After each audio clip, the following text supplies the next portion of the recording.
今仔日是初一，新正年头，希望大家出门行村拢平安顺遂，安全第一。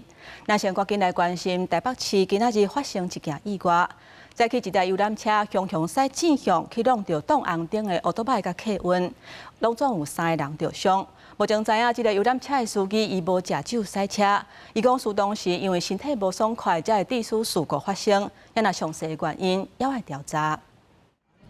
伫路口等红顶，一台正活的游览车雄雄对面驶来，惊甲骑机车人紧向道边闪，暗过有2台机车去弄到，后人去大车前后压掉的。这个车祸造成骑机车人甲后车的乘客，拢总3人受伤送医。游览车转上去，把人家撞到公车就连住了，没有弹开，机车就卡在那个游览车的底下。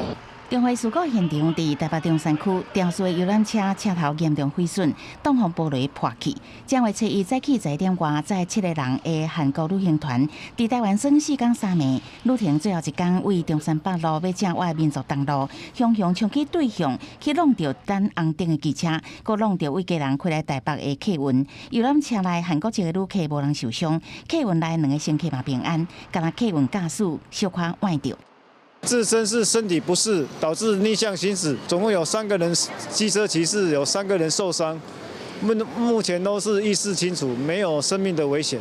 港龙的信阳驾驶初步检验，伊无啉酒，家己讲心脏有装惊啊，身体无爽快，无啥清醒。不过50多岁，伊捌伫113年开共一台车，有2届交通违规。即马警方要加验肉，佮持续调查详细案发原因，专案依照过失伤害等罪嫌函送。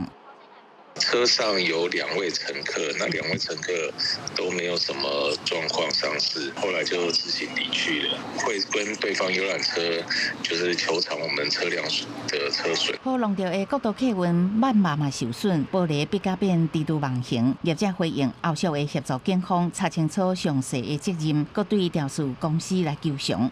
公路局嘛要介入调查，查清楚游览车驾驶的出勤状况，甲所属的公司敢有牵涉到管理的疏失。